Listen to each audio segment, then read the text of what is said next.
Welcome to the Drexel Sports Zone, the show where we recap all things Drexel and Philadelphia sports. I am your host, Luciano Duffy. Let's jump right into it. The 76ers season ended about a month ago when they got swept by the Boston Celtics.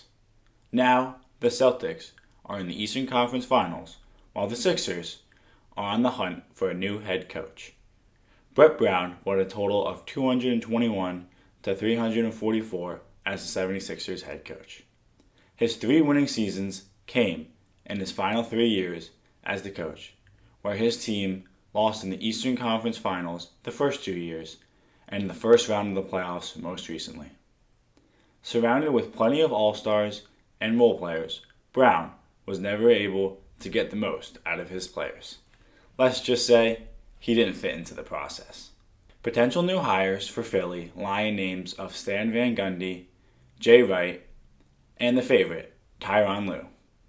Lue is a former head coach of the Cavaliers, and currently he is the assistant coach on the Clippers.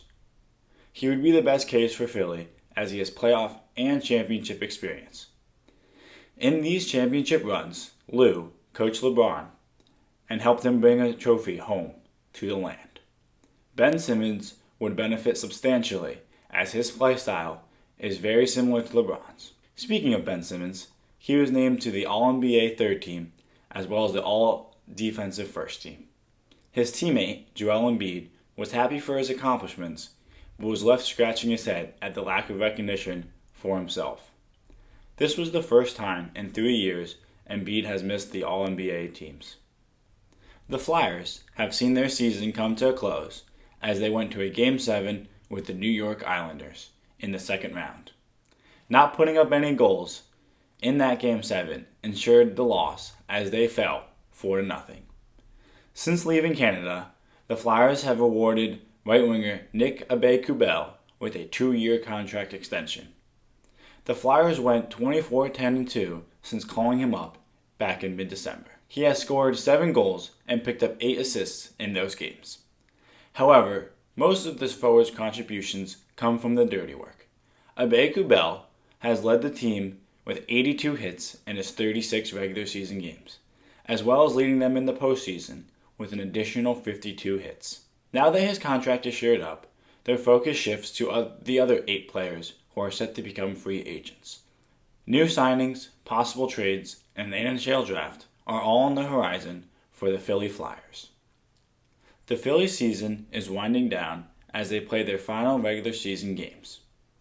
Their star, Bryce Harper, has been hot recently, getting 7 hits in his last 13 at-bats, including 3 home runs.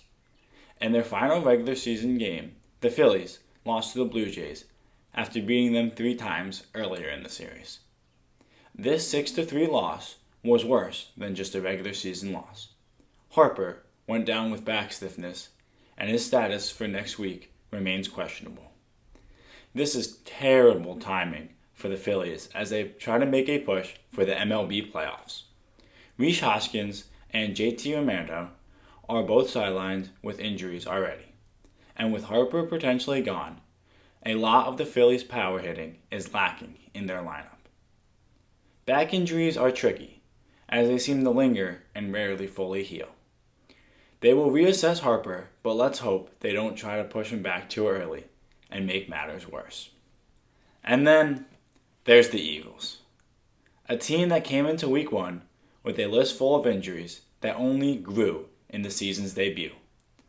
Starting running back Miles Sanders, offensive linemen Brandon Brooks and Lane Johnson, and multiple starting defenders were unable to pad up in their Week 1 affair. But the Eagles were playing the newly named Washington football team. They had very little to fear. After all, they were the second worst football team last year and haven't beaten the Eagles in any of their last 6 matchups. The Eagles started the game hot, scoring 17 points while keeping the Washington football team scoreless.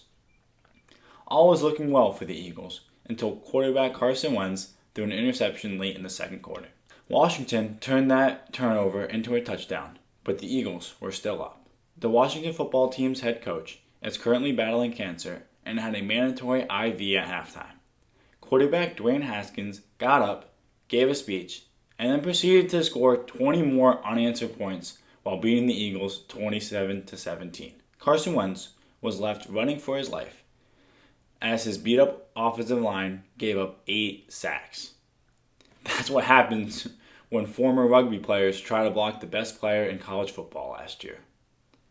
In the following week, the Eagles got healthier as both Miles Sanders and Lane Johnson returned to the lineup.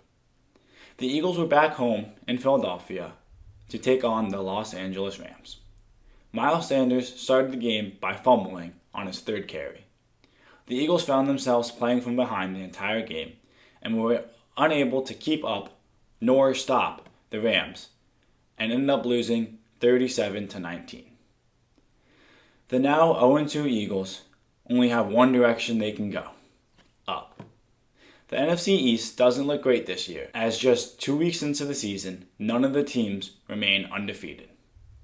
The Eagles play the Cincinnati Bengals next week, which was the worst team in football last year. They can't overlook any opponent, but if they want to regain their footing, this is the perfect place to start. While the Eagles are winless, there are a group of teams in Philadelphia that are currently undefeated, and that would be your Drexel Dragons. Drexel did cancel their fall sports. Last week marked another week where a Drexel team didn't lose, just in time for the start of classes. And that's all for now. I'll catch you next week.